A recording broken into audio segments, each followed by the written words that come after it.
ನಾಡಿನ ಕವಿಗಳಾದ ಕುಂಬಾರ್ ವೀರಭದ್ರಪ್ಪನಿಂದ ಕೂಡ್ಲಿಗಿ ವಿಧಾನಸಭಾ ಕ್ಷೇತ್ರದ ಎನ್.ಟಿ. ಶ್ರೀನಿವಾಸ್ ಶಾಸಕರಿಗೆ ಫೋನ್ ಮೂಲಕ ಅಭಿನಂದನೆ ಸಲ್ಲಿಸಿದ್ದಾರೆ. ಎನ್.ಟಿ. ಶ್ರೀನಿವಾಸ್ ಶಾಸಕರು ಕರೆ ಸ್ವೀಕರಿಸಿದ ಬಳಿಕ ಕ್ಷೇತ್ರದ ಜನಕ್ಕಾಗಿ ಗಂಗಾ ಕಲ್ಯಾಣಿ ಯೋಜನೆ ಅನುಷ್ಠಾನ ತಂದು ವಿದ್ಯುತ್ ಸಮಸ್ಯೆಗೆ ಪರಿಹಾರವನ್ನು ನೀಡಿದ್ದಾರೆ.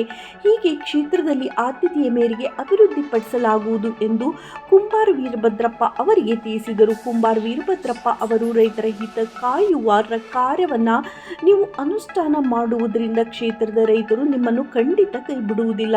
ಮುಂದಿನ ಚುನಾವಣೆಯಲ್ಲಿ ನಿಮ್ಮನ್ನೇ ಗೆಲ್ಲಿಸುತ್ತಾರೆ ಎಂದು ಆಶೀರ್ವದಿಸಿದರು. ಸಾಹಿತಿ ಕುಂಬಾರ್ ವೀರಭದ್ರಪ್ಪ ಅವರು ರಾಜಕೀಯದಲ್ಲಿ ನಿಮಗೆ ಮುಂದಿನ ದಿನಗಳಲ್ಲಿ ಉತ್ತಮ ಭವಿಷ್ಯವಿದ್ದು ನಿಮಗೆ ಮಂತ್ರಿ ಸ್ಥಾನ ಸಿಗಲಿ ಎಂದು ಶುಭ ಕೋರಿದರು. ಕೆರೆಗಳಿಗೆ ನೀರು ತುಂಬಿಸಿದ ರೈತರ ಮುಖದಲ್ಲಿ ಮಂದಹಾಸ ಬರುವಂತೆ ಮಾಡಿದ ನಿಮಗೆ ಅತಿ ಶೀಘ್ರದಲ್ಲಿ ಸನ್ಮಾನ ಮಾಡುವುದಾಗಿ ತಮ್ಮ ಮನದ ಹಿತವನ್ನ ವ್ಯಕ್ತಪಡಿಸಿದರು. ತುಂಗಭದ್ರಾ ಹಿನ್ನೀರು ಪ್ರದೇಶ ರಾಜವಾಳದಿಂದ ನೀರನ್ನು ಬಿಡಲಾಗಿದೆ. ಕೆರೆಗಳಿಗೆ ನೀರು ಹರಿದು ಬರುತ್ತಿದ್ದಂತೆಯೇ ಉಜಿನಿ ಗ್ರಾಮದ ರೈತರು ಗ್ರಾಮಸ್ಥರು ಕುಣಿದು ಕುಪ್ಪಳಿಸಿದರು. ಈ ವಿಷಯ ತಿಳಿದು ನಿವೃತ್ತ ಪ್ರಿನ್ಸಿಪಾಲ್ ಮತ್ತು ಲೇಖಕರಾದ ಕೆ ಸಿದ್ದನಗೌಡರು ದಾವಣಗೆರೆಯಿಂದ ಆಗಮಿಸಿ ಜನರ ಸಂಭ್ರಮದಲ್ಲಿ ಪಾಲ್ಗೊಂಡರು. ಕಳೆದ ಸರ್ಕಾರದಲ್ಲಿ ಶಾಸಕರಾಗಿದ್ದ ಎನ್.ವೈ. ಗೋಪಾಲಕೃಷ್ಣ ಅವರು ಕೂಡ್ಲಿಗಿ ವಿಧಾನಸಭಾ ಕ್ಷೇತ್ರದ 74 ಕೆರೆಗಳಿಗೆ ನೀರು ತುಂಬಿಸುವ ಯೋಜನೆಗೆ ಸುಮಾರು 830 ಕೋಟಿ ರೂಪಾಯಿಗಳನ್ನು ಬಿಡುಗಡೆ ಮಾಡಿಸಿದರು. ಆದರೆ ಈಗಿನ ಕೂಡ್ಲಿಗಿ ವಿಧಾನಸಭಾ ಕ್ಷೇತ್ರದ ಶಾಸಕರಾದ ಎನ್.ಟಿ. ಶ್ರೀನಿವಾಸ್ ಅವರು ತಮ್ಮ ಅಧಿಕಾರದ ಅವಧಿಯಲ್ಲಿ 74 ಕೆರೆಗಳನ್ನು ನೀರು ತುಂಬಿಸುವ ಯೋಜನೆಯನ್ನು ಪೂರ್ಣಗೊಳಿಸಿದ್ದಾರೆ.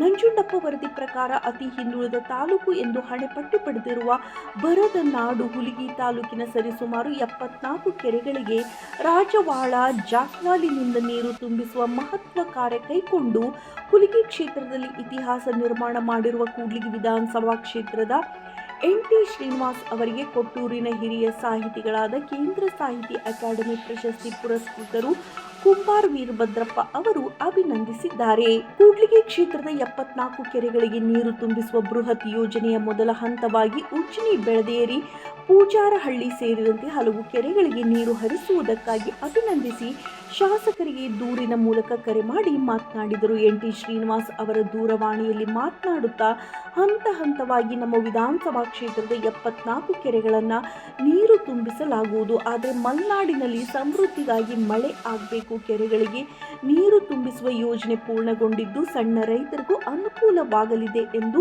ತಮ್ಮ ಮನದಾಳದ ಮಾತನ್ನ ಕವಿ ಕುಂಬಾರ್ ವೀರಭದ್ರಪ್ಪ ಅವರೊಂದಿಗೆ ವಿಷಯ ಹಂಚಿಕೊಂಡರು.